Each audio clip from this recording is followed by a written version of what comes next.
Dinding apartemen itu menjadi saksi bisu. 7 tahun pernikahan, 2 anak yang kini terlelap, dan satu rahasia yang baru saja terkuak. Di tangannya, selembar foto lama yang buram. Menampilkan suaminya, Aris, sedang menggenggam tangan wanita lain. Di sebuah kedai kopi yang dulu sering mereka datangi. Namun, bukan foto itu yang membuat lutut Riana lemas. Itu adalah tanggal di belakangnya, 3 hari sebelum janji suci mereka. Malam itu, saat Aris pulang dengan senyum lelah, Riana tahu, pertarungan yang sesungguhnya bukanlah melawan orang ketiga, melainkan melawan bayangan masa lalu yang menolak mati. Bisakah kamu mencintai aku lagi, Aris? Atau apakah kamu tidak pernah benar-benar berhenti mencintai dia? Riana duduk di ruang tamu. Sementara Aris berada di ruang kerja. Mereka tidak bertengkar dengan suara keras. Tetapi, keheningan di antara mereka adalah peperangan dingin yang lebih mematikan. Riana merasa setiap sudut rumah yang mereka bangun bersama kini terasa asing. Ia mulai mencari-cari kesalahan dirinya sendiri.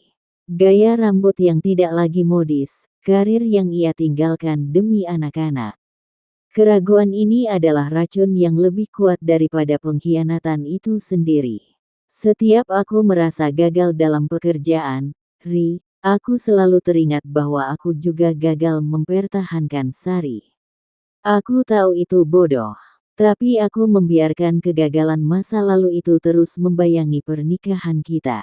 Aku takut, jika aku jujur tentang keraguanku di masa lalu, kamu akan meninggalkanku. Jadi, aku menyimpannya, menjaganya seperti luka lama yang tidak boleh dilihat siapapun.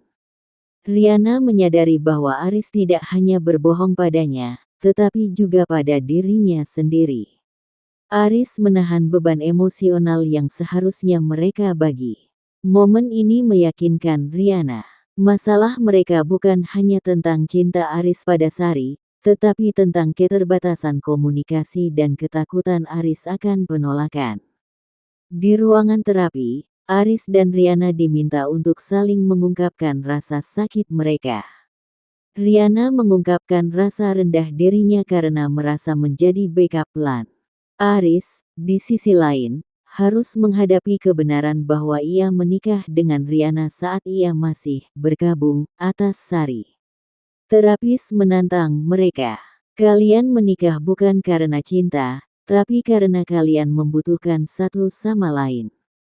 Bisakah kalian mengubah kebutuhan menjadi cinta yang sesungguhnya sekarang? Aris mengungkapkan bahwa ia sering membandingkan Riana dengan gambaran ideal Sari di kepalanya, yang pintar, ambisius, dan selalu di luar jangkauan. Terapis meminta Aris mendefinisikan Riana yang sebenarnya, bukan Riana yang dibandingkan. Riana, dia adalah jangkar saya. Dia realistis, selalu memastikan saya sudah makan. Dia pendengar yang baik. Dan dia tidak akan pernah lari saat keadaan sulit. Dia adalah nyata. Riana mendengar ini dan untuk pertama kalinya, ia merasa dipandang sebagai dirinya sendiri, bukan sebagai bayangan yang lebih baik dari Sari. Aris harus belajar validasi emosi Riana, bukan sekadar memberikan solusi. Riana harus belajar mengungkapkan kebutuhannya, bukan menunggu Aris membaca pikirannya. Proses ini penuh dengan argumen kecil, air mata, dan kelelahan mental, tetapi setiap sesi membawa mereka lebih dekat. 6 bulan setelah terapi dimulai, hubungan mereka mulai membaik. Mereka lebih terbuka dan tertawa lebih sering. Suatu pagi, Aris menerima pesan dari Sari. Sari telah kembali ke Indonesia dan ingin bertemu. Aris panik. Ia menyembunyikan pesan itu selama 3 hari. Namun, karena janji keterbukaan, ia akhirnya menunjukkan pesan itu pada Riana saat mereka sedang makan malam. Riana terkejut, tetapi tidak marah. Ia menatap Aris. Apa yang akan kamu lakukan, Riz? Tanya Riana, suaranya mantap. Aris tidak ragu. Iya. mengambil ponselnya, dan di depan Riana, ia mengetik balasan. Terima kasih atas tawarannya, Sari. Tapi aku sedang sibuk membangun fondasi baru dengan Riana. Aku tidak bisa bertemu denganmu.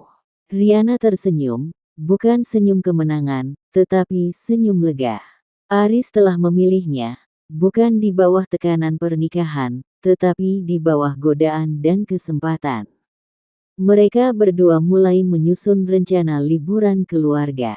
Saat membereskan gudang, mereka menemukan kotak kayu tua berisi catatan, harapan, saat baru menikah.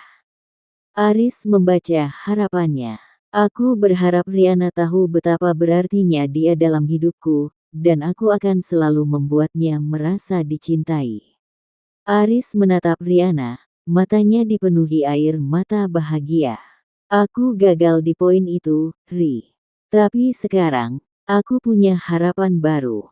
Harapan baruku adalah kita bisa mengisi kotak ini lagi, 5 tahun dari sekarang, dengan catatan yang menunjukkan bahwa kita berhasil melewati ini, dan anak-anak kita akan melihat bahwa cinta adalah perjuangan yang layak dimenangkan. Riana mengambil pena dan menulis harapan barunya di kertas kosong. Aku berharap kita selalu mengingat bagaimana rasanya membangun cinta kita lagi, dari abu kebohongan menjadi api kejujuran. Mereka berpelukan. Riana memejamkan mata, memeluk suaminya. Ia tidak lagi melihat bayangan Sari. Ia hanya melihat Aris, pria yang memilih untuk berjuang demi rumah mereka. Aku akan mencintai kamu lagi, Aris, bisik Riana. Tapi kali ini, kita akan mencintai dengan mata terbuka dan hati yang utuh. Di kalender, Aris melingkari tanggal ulang tahun pernikahan mereka yang akan datang dan menulis. Mulai baru, mereka berdua tahu, perjalanan mereka baru saja dimulai, dan kali ini, cinta mereka adalah milik mereka berdua sepenuhnya, tanpa penumpang gelap dari masa lalu.